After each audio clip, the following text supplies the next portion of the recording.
rolling here. Hello, everyone. Welcome to today's webinar. My name is Rebecca Beck. I'm the Education Manager here at the center. I'm also joined by Leslie, my colleague here, who's behind the scenes working in tech, making sure everybody gets in the room and whatnot. We're going to do some quick housekeeping, and then we'll get rolling here. Just to note that today's session is being recorded. We'll be providing that recording in the wraparound, along with any of the slides and handouts that Angela has for us to give to you all and pass off today. Feel free to use the chat if you have questions. We can populate questions there. It's a great place to do that. We'd love to see your thoughts and questions. It's nice to see lots of activity in there, so don't be shy. All sessions have been muted, and we will keep that for the most part. And actually, Leslie, when we get started, if you'll spotlight, once Angela starts, if you'll spotlight her as the speaker, that would be great when I pass it over to her. So if you're here for nurturing a sustainable mission driven culture, you're here in the right place. A quick overview of our speaker today, our guest, is Angela Smith. She is the founder and CEO of Work Nouveau. Equal parts people strategist, cultural architect, and impact enthusiast. She's on a mission to prove that doing good and doing well aren't just compatible, they're inseparable. Her sweet spot, transforming purpose-driven organizations into powerhouses where both people and positive impact thrive. She designs HR initiatives that don't just make people want to come to work on Mondays, but make them feel like they're part of something bigger. So I'm going to go ahead and put her website in the chat along with a link to her LinkedIn. So you have that. I highly recommend following her on LinkedIn. She's got some really impressive content on there. So it's a great way to kind of stay in the loop. So with that, I'll pass it off to you, Angela. Thanks so much for being with us. It's really nice to have you here with us. Thank you so much, Rebecca. I always wonder when I'm posting to LinkedIn, like, is this like actually useful or helpful? So thank you. That was incredibly gratifying to hear. So hi, everybody. Welcome. As Rebecca said, I'm Angela. I'm so looking forward to spending this time with you and exploring this really important question of how do we create nonprofit cultures that support both our missions and our people.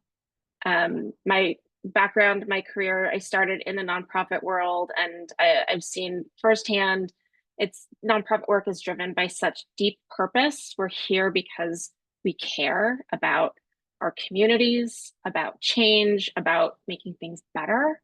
But sometimes in our drive to serve the mission, we end up running ourselves and our teams into the ground.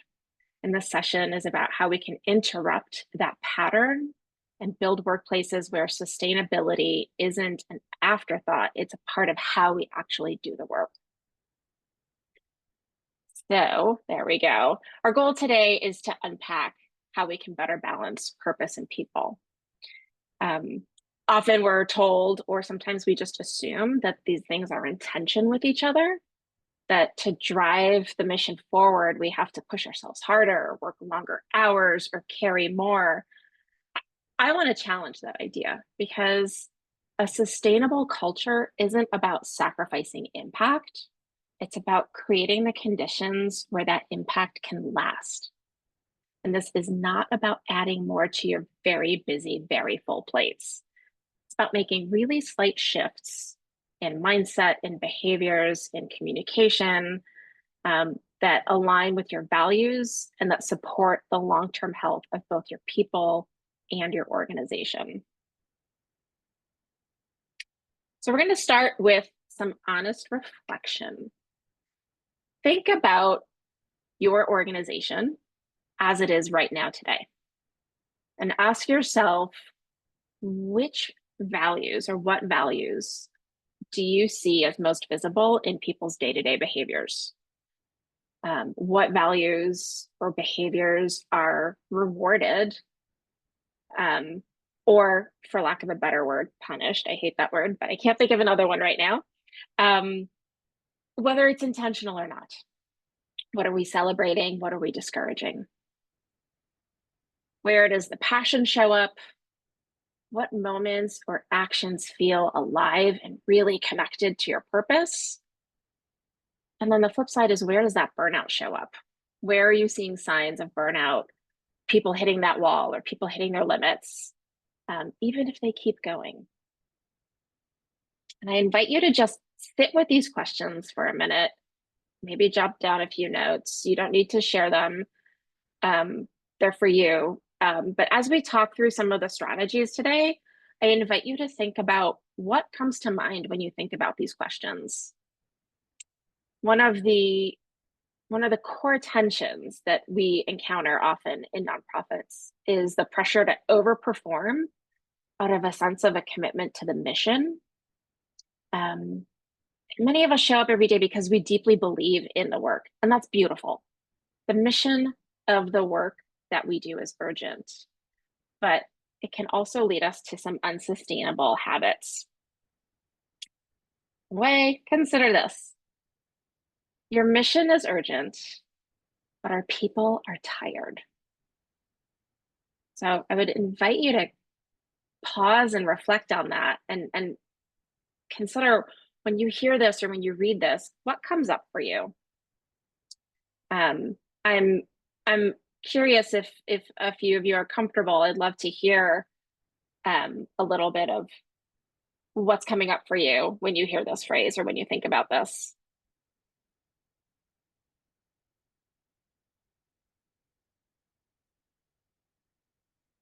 Does this resonate with anyone?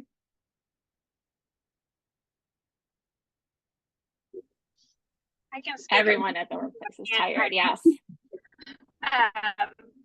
But yes, I just came from a big team meeting, and yes, the word that comes to mind is stuck. I feel stuck. There's so much to do, but we're tired and we're burnt out and stuck. Yeah. Yeah. Stuck is a really good word. That's a really great point, Sarah just wrote. A lot of what we think is urgent is not as urgent as what we think. We're definitely going to talk about that, right? If everything is a priority, nothing is a priority. But getting unstuck and being able to figure out where we go with that and how we prioritize is important. What is out of the chat? So that passion that we talked about, the reality is that when you mix that passion with urgency, and that urgency is what drives everything, that's when rest starts to feel like a betrayal of the cause. And over time, that's really harmful to individuals and to the mission itself. So I've got up on the screen here some red flags of what an unsustainable culture looks like. This is not everything. This is not all of them, but these are the things that I see in a lot of my clients more frequently than others. In some organizations, you see hero culture where certain individuals are expected to carry everything or are celebrated for carrying everything. They're almost valorized for burning themselves out, right? Like so-and-so like burnt the candle at both ends, or worked over the weekend to get this done, and way to show up for the team. Like sometimes that needs to happen, sure, but that shouldn't be something that we celebrate, because it's setting an unspoken expectation that is the behavior that we're looking for. Along those same lines, you'll see blurred boundaries where work will spill into the evenings, the weekends, and personal time. Stepping away feels like you're letting the team down. How many times have you heard or have you said, you're going on vacation, you're going to be out for a day or two, but my phone is on if you need to ping me. I'll still be checking email and we'll respond if something comes up. There's those blurred boundaries where we feel like we can't really step away, which then bleeds into guilt around rest. Even when leadership says that rest is encouraged, the culture sends a different message. So are people expected to check email when they're away? Is that the behavior that your leadership is setting? Are they checking email when they're away? So really thinking about what are our words and our behaviors saying, and is there alignment there? And then there's the invisible labor of those people who are culture holders. This is often BIPOC staff, women, queer team members who are quietly holding the emotional weight of inclusion, connection, morale, and there's no formal recognition or support of that. It's the people who remember birthdays or get people together for social things or recognize when somebody needs to have a connection on a more personal level.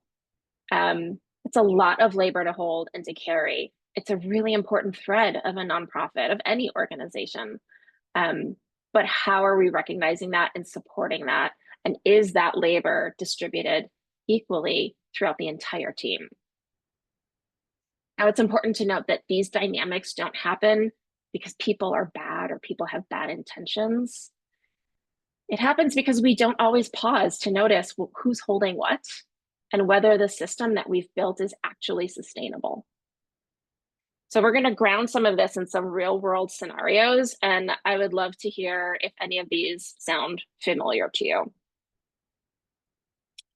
So you've got a high performing staff member who leaves citing burnout. They have an unsustainable workload and they've just had it. Instead of backfilling or looking at what that workload looks like, we just divide the work up with the team that remains, people who are already stretched thin.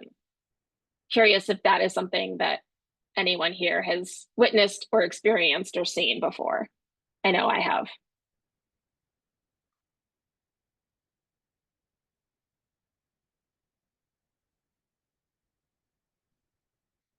A key program of yours is really successful. It's making a real difference. It's hitting all of the metrics that you need it to, but the team behind it is working late. They are exhausted. They feel like they don't have time to recover or to pause because it's making a difference. And the feeling of, if we pause here, what will the impact be on this program and on the recipients? I see a couple of head nods on that one. Or what about this one? If your organization secures a large grant, that's a huge win. But that grant comes with some pretty tight deadlines and really intense reporting requirements. And the team is happy because the funds are great. It's great to have the grant, but there isn't a clear plan on how we're going to resource that additional workload and who's going to actually do it. I've seen a lot of clients chasing the money and not having a headcount or work plan to really address what do you do if you actually get this. In each of these cases, the question, I think, is what is the root issue? How would your organization typically respond to that? And what would a values-aligned response look like? One that holds both the mission and the staff well-being at the center. Now, that values-aligned response is going to look different for each of you. There's not any one solution or answer that is going to work for everybody. So really understanding what are the values in your team, what do your resources look like, and then what is the answer that works for you. Often we default to urgency or powering through, right? Like, we got the grant, let's just figure it out. But what if we ask this question instead? What would sustainability look like here? I want to take a moment to step back and define what I mean by sustainability in the context of work. When we talk about sustainability here, we're talking about the ability to do meaningful work without people burning out. It's a way of creating a way of working where people can actually maintain that workload over time. It's not short bursts of intensity where we run ourselves into the ground. It's following a rhythm that allows us to keep showing up, not just for the mission, but for ourselves, for our families, for our teams, and for our communities. Ultimately, sustainability means that the systems, expectations, and work cultures that we build are designed to support both the mission and the people doing the work. It means that rest is a built-in part of the system. It's not a reward for surviving the system. And it means that we value recovery balance, and human limits as essential to our effectiveness, not barriers to it. So as we move through the rest of this session, I encourage you, please, to think of sustainability not as a luxury, but as a leadership responsibility and as a strategic foundation for impact that will last. I also want to bring in resilience, because we're going to talk a little bit about this as well. Resilience goes hand in hand with sustainability. I've done a lot of recruiting, and one of the characteristics that clients ask me for is we want someone who's resilient, someone who's got grit, someone who can dig in and get the work done. That's fantastic. We all want that, right? Resilience, though, is often framed as toughness, right? Getting through no matter what, just dealing with it, powering through, head down, and doing what you have to do. I offer that resilience is actually the ability to rest and then return. Right? You get knocked down, you're struggling, you take a beat, and then you're able to come back to it. It's that rest and return. It's about flexibility, psychological safety, and systems that make that possible. So what does resilience look like in this case and with this definition? I think it's managers who are checking in on people's energy, not just the deliverables. It's teams who can say, someone is struggling, how are we going to redistribute this work?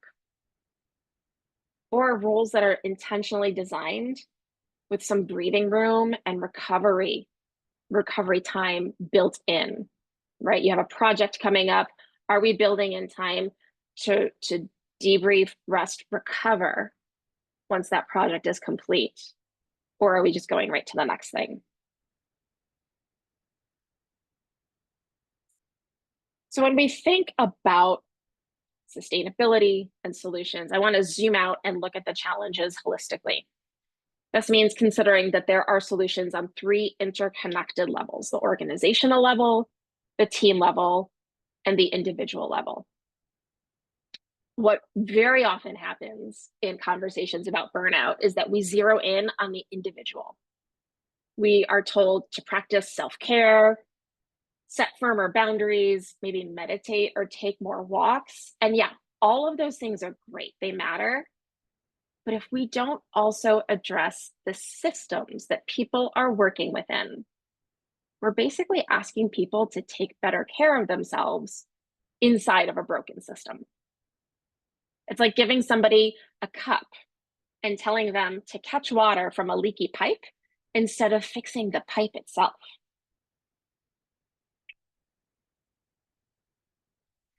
So when we put all of that responsibility for sustainability on an individual, we then unintentionally reinforce some damaging messaging. It's your job to fix your burnout. Or it puts all of the responsibility for sustainability on the individuals, which leads to shame, isolation, guilt, people thinking, if I'm exhausted, I must not be tough enough. Everybody else seems to be managing, maybe I'm the problem. Burnout is rarely an individual issue, it's a structural one. So what does it look like to shift that conversation? It means that we need to design for sustainability at all of these 3 levels.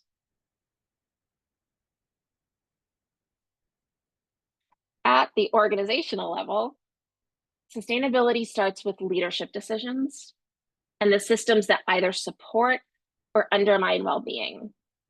It's leadership asking, what kind of organization do we want to be? And how are we going to get there? This is where we ask questions like, do we have systems in place to review workload on a regular basis? This is assessing whether people's plates are manageable, or are we waiting until somebody burns out to realize that we're asking too much? A lot of organizations run on chronic overextension, and there's no formal method of checking in, reassessing staffing capacity or the pace of work. Are we creating space for people to actually rest? Not just in theory, right? We might say we support mental health or we encourage people to take time off, but are our leaders modeling that behavior? Are vacations and mental health days respected? Or is there that unspoken expectation, like we talked about earlier, that people will stay connected even when they're off? And then do our job descriptions have built-in limits? Or do they quietly assume that people are going to pick up whatever else needs to get done? Job creep is the norm in a lot of nonprofits. Roles are vaguely written. That catch-all on almost every single job description that we see, other duties as assigned, can really be dangerous because it silently can expand somebody's responsibilities over time, and there's no barriers or parameters to stop that. So overwork then becomes baked into the job from the very beginning. Organizational sustainability goes beyond wellness weeks, burnout workshops. It's about building structures that prevent that chronic overload in the first place, where people don't have to crash before we recognize it. The second level is the team level. This, in my opinion, is the most important piece. This is where the rubber hits the road. It's where sustainability shows up every day in ways that colleagues and managers are interacting, and where the organizational piece is actually put into practice. It's where culture is most directly felt. So we need to ask, is there psychological safety to say, I'm at capacity without fear of judgment? Can people name their limits and ask for help without being labeled as uncommitted or not up to the task? Can people speak up knowing that they're going to be supported rather than dismissed? Do we support cross-training and cross-coverage so people can take time off without work piling up? I know there are times when I will take a vacation or I will take a couple of days off and I get back and I've got so many emails in my inbox that it would have been easier for me to just check my emails or just keep up on stuff while I was gone. But that's not the point of a vacation, is it? So it's not sustainable if only one person knows how to run a critical system or deliver a key program. Cross-training isn't just a technical strategy, it's a well-being strategy. So we want to make sure that the work can continue and it won't fall apart if somebody is not around. And then are we celebrating rest and recovery, or do we only celebrate the grind?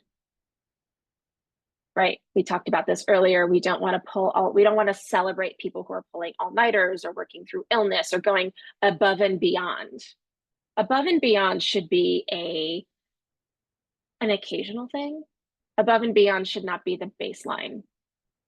Because if it is the baseline, then there's no barrier. People are always going to be trying to reach for something that is unattainable. So we have to be able to complete meaningful work without expecting people to sacrifice themselves. This is where those policies that are created at the organizational level become real, when the team lives them out. If the team norms contradict the leadership's stated values, then these policies don't matter. Sustainability sticks when it's reinforced in the day-to-day. So I want to do kind of a quick pause, a quick pulse check, kind of looking at the organizational and the team, maybe in the chat. Do you feel that people on your teams have this psychological safety? Do you think that your organization celebrates rest? How is this landing for all of you? I see a couple of head nods.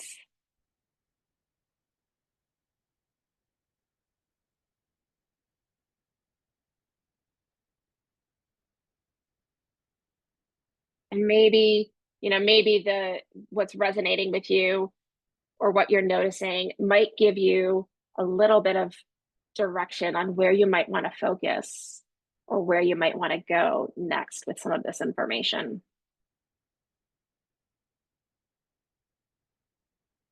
I've talked about, before I go on, there's a comment, I want to be able to get to that. You do honor mental health days.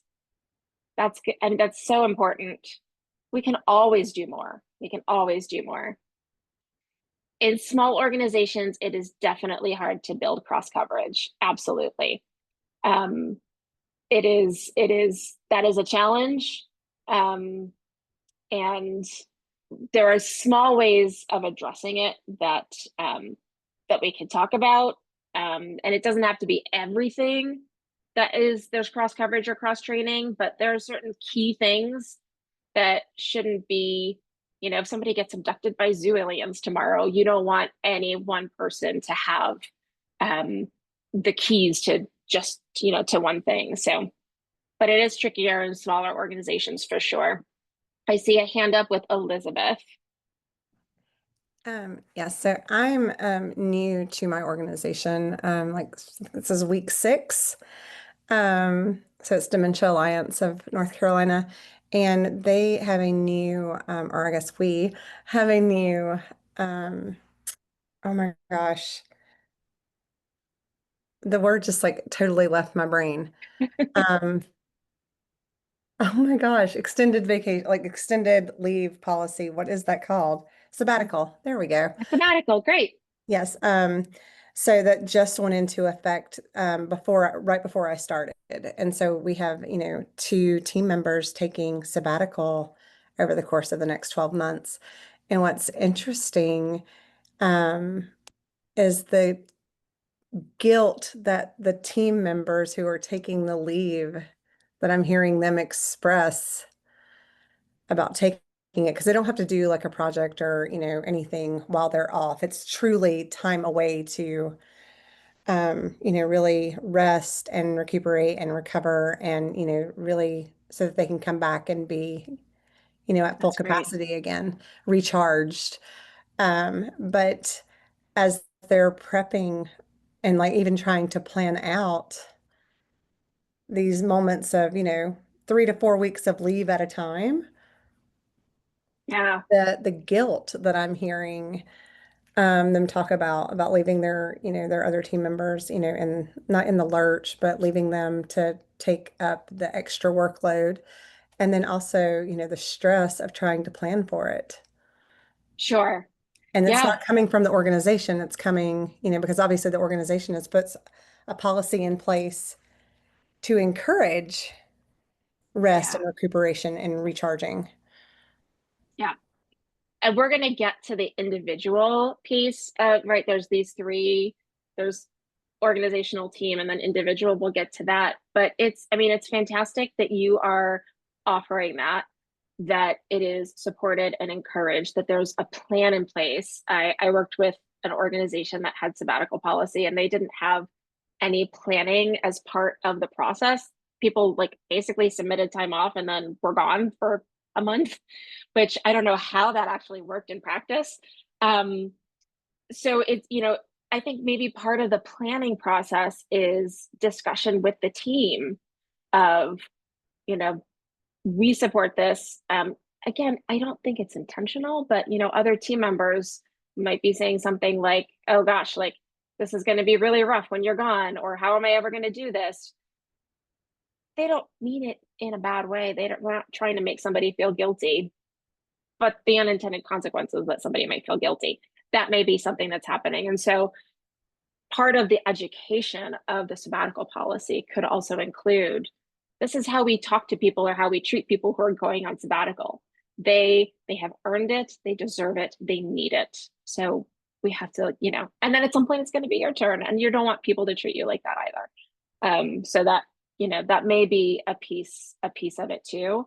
I find a lot of people who work in nonprofits do so.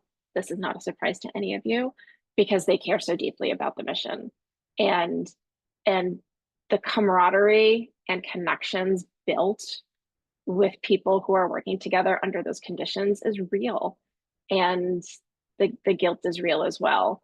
I'm not a therapist, so I can't go too far deep onto that one, but there is it's something that has to be worked out at the individual level in some way as well. If the organization is doing what it can to support it and to message it the right way and to demonstrate that they're fully in support of it.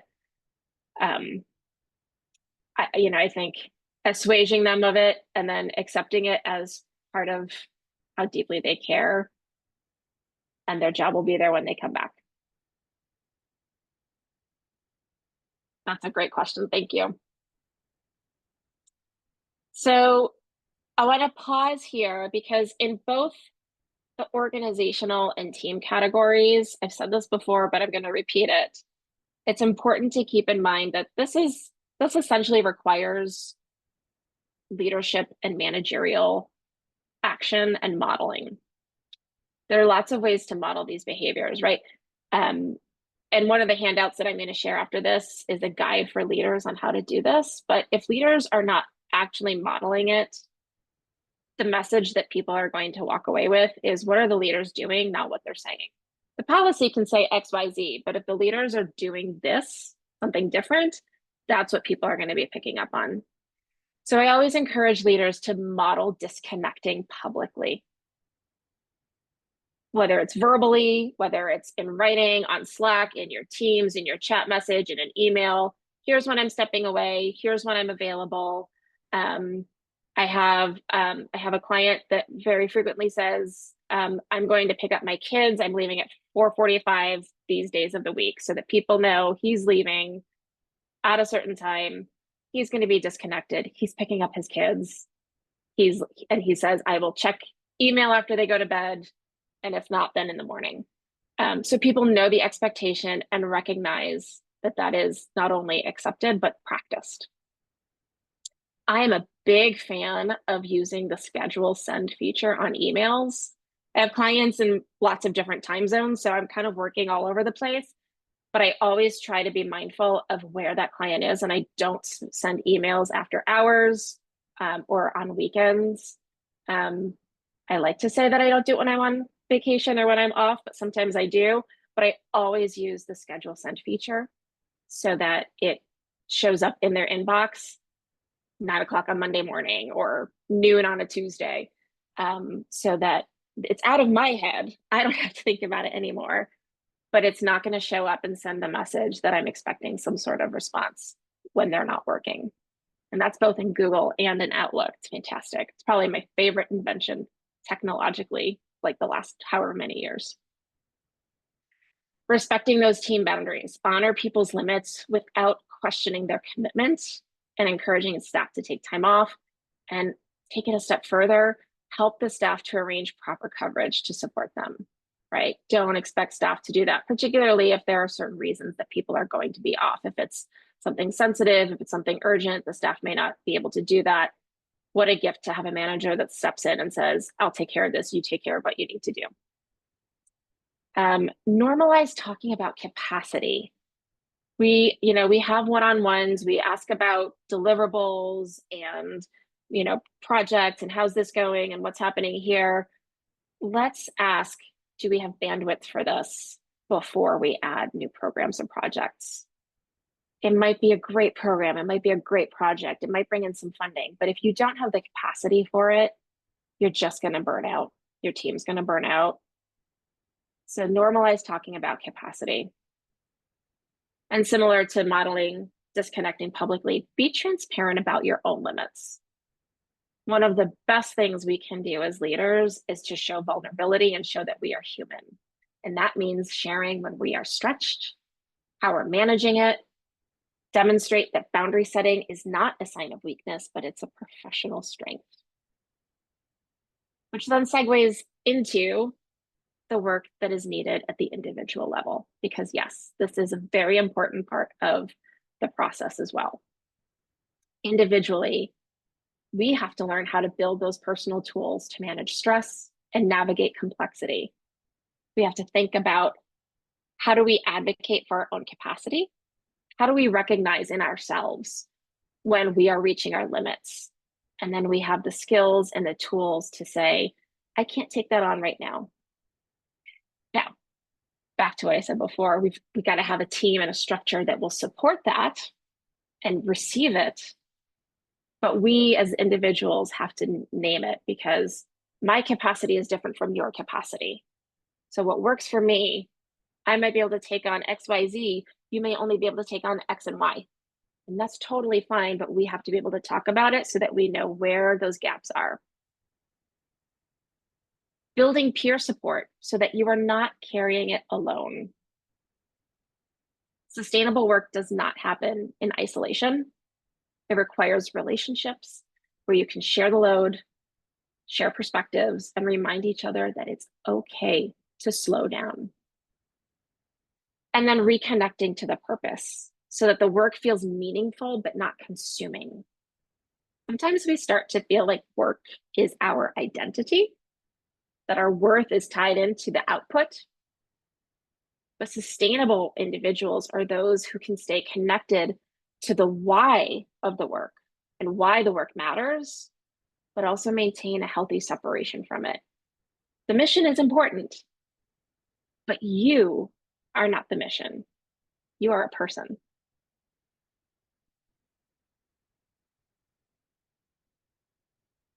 So the critical thing, individual sustainability only thrives if the team and organizational systems support it. You can have great boundaries, fantastic therapist, a really solid self-care routine, but if your organization glorifies overwork, dismisses capacity concerns, or rewards relentless productivity, you will burn out. There is no amount of meditation that's going to compensate for an unsustainable system. Now, I'm sure that I don't need to tell you this, but one of the biggest struggles for nonprofits is funding. And one of the biggest pushbacks that I get from clients is we don't have the money to do that. One of the biggest misconceptions is that sustainability requires more money, more staff, more resources. And yes, more resources can always help, right? But that's not the starting point. Even with tight budgets and restricted funds, we can build cultures that are more sustainable and more effective. It's about shifting mindsets, not budget. Success isn't about doing more or paying more. It's about working at a pace that's manageable, which might mean slowing down, setting priorities, and challenging that urgency culture. If everything is a priority, nothing is a priority. So there's some practical, no-cost strategies that we can do right now. And again, acknowledging that this might be tricky for smaller organizations, but we can think a little bit of how we can tweak these. These are starting points. So how can we make it work for our organization? There's no one way to do things like this. So we can redistribute or reprioritize workload, doing less, but maybe doing it better. Somebody said earlier that not everything that we think is urgent is actually urgent. So taking a critical look at what's really important and really urgent and mapping out a plan to scale back if needed, right? We might be able to do this quarter, and then something else might have to wait until the next quarter or later in the year. And that's okay if it means that we can do this one thing this quarter really, really well. Cross-training staff, we talked about that a little bit. There are small culture shifts that I've seen work really well, like no meeting days, like no meetings on Fridays. Let people just actually do the work, and no meetings are scheduled on that day. We talked about energy check-ins. We talked about normalizing conversations around capacity. Investing in peer support is great. Using time and attention as leadership tools, these things can all have huge impacts.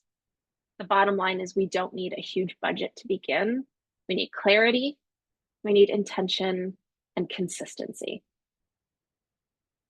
Some small people-centered changes can really start to shift the culture, even in resource-constrained environments. So we've covered a lot so far. We've talked about the patterns that drive this unsustainable work, warning signs to look for, 3 different levels of strategies that can help us move forward. But here's the thing, change doesn't happen because we know better. Change happens because we commit to doing something differently. You can't change overnight. You don't have to leave the session with all of the answers, but each of us can leave with one small commitment, something that we're going to start or shift or say or do differently. So we're reflecting, we're committing, and we're talking about next steps. So I want to offer you this moment of pause to ask yourself, what is your next step? What's within your control? And where can you begin? It might be something that you try on an individual level. I have seen that work really well when an individual starts to say, I'm gonna name my boundaries and communicate them with the team. Other team members start to notice that too, and it creates a ripple effect. It could be something, if you're leading a team, that you're going to commit to doing with your team. Maybe start having energy check-ins with people or asking about capacity in your one-on-ones.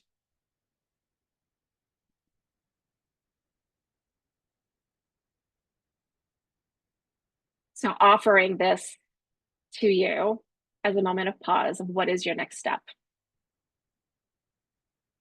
Change starts small. It starts with one door that you're willing to open. I'd love to hear from a few of you if you're comfortable sharing, if you have some thoughts of maybe a commitment that you're feeling excited about. Sometimes saying it out loud can help you kind of hold on to it. If you want to share in the chat or come off of mute to share.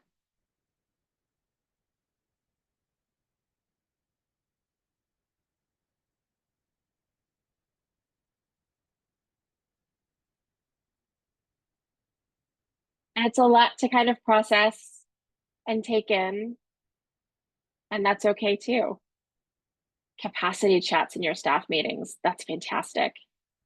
Yeah, asking people to really think about, what can you honestly take on without guilt? Do you have capacity for this? And challenging our staff to think about what's really urgent.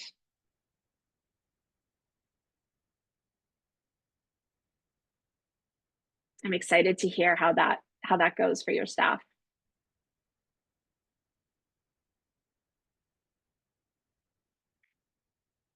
And then finally, I want to leave you with this, that, oh, there's one more comment. Hang on a second. Focus on what's really urgent.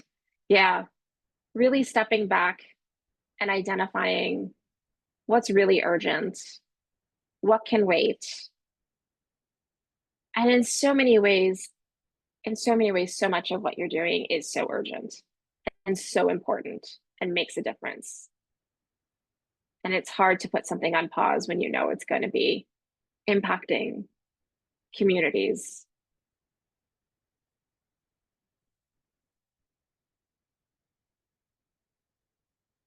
But sustainability requires us to be able to do this for the long haul and longevity so that both the mission and people can thrive. So I would love to open up to questions. If anyone has any questions, either in the chat or to share.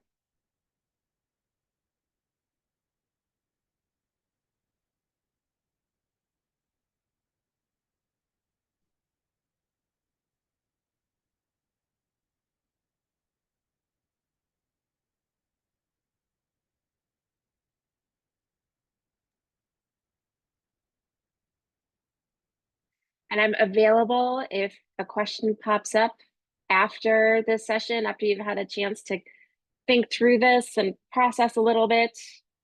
Even if you don't have a question in the moment right now, would love to stay in touch. How can I develop a good plan for burnout prevention to prevent to the board and advocate for yourself?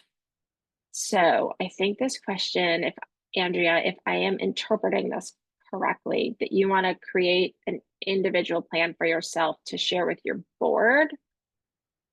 Okay. I think it's going to start when we talked about the individual. You're the executive director. Great.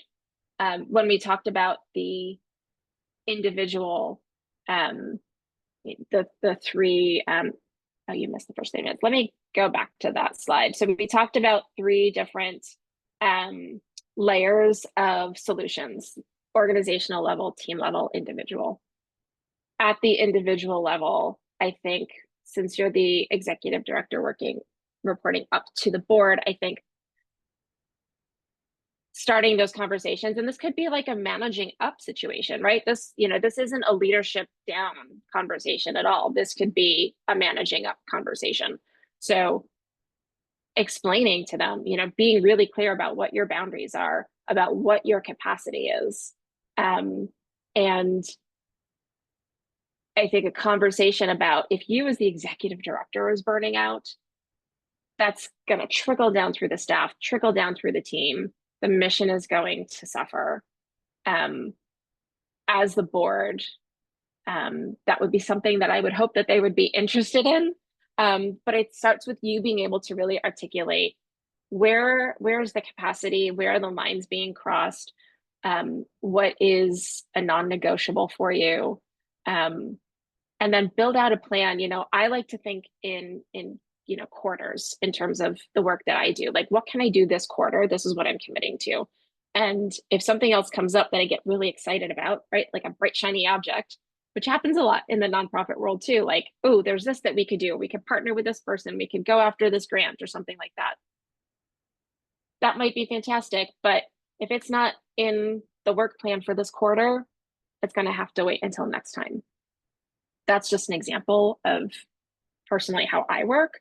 It could be a month-to-month thing, like for you, a strategic plan of what the organization is going to do, and then where you as the executive director kind of plugs into that strategic plan over the course of a year, 2 years, 6 months, whatever time frame it is, I think would be a really good place to start. That way you are both articulating your individual piece, but you're tying it into the overall strategic plan for the organization so that they can see that things are still moving forward. There's still a plan for the organization, but the timeline and the process is going to be in alignment with what you physically and humanly are able to actually deliver.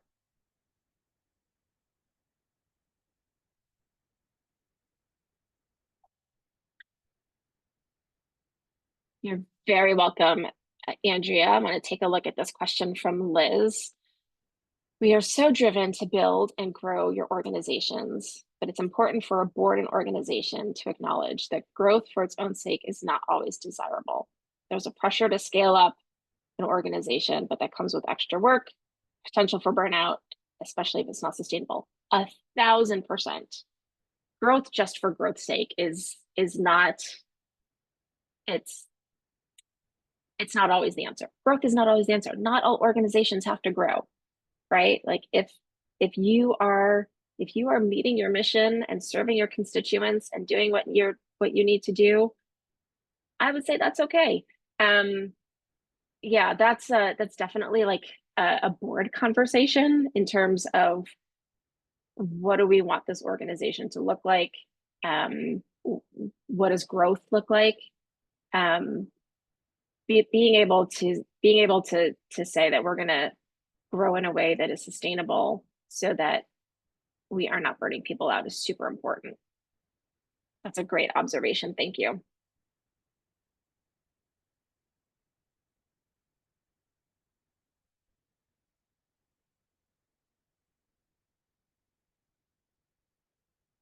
Any other questions coming up?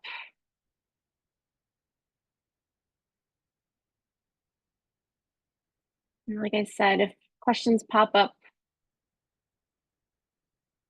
an important conversation to have with the board chair. Yeah.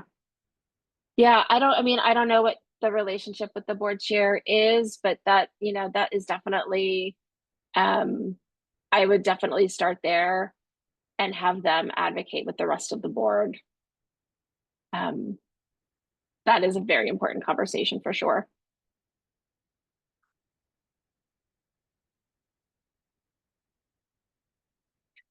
Well, Rebecca, I think I will turn it back to you.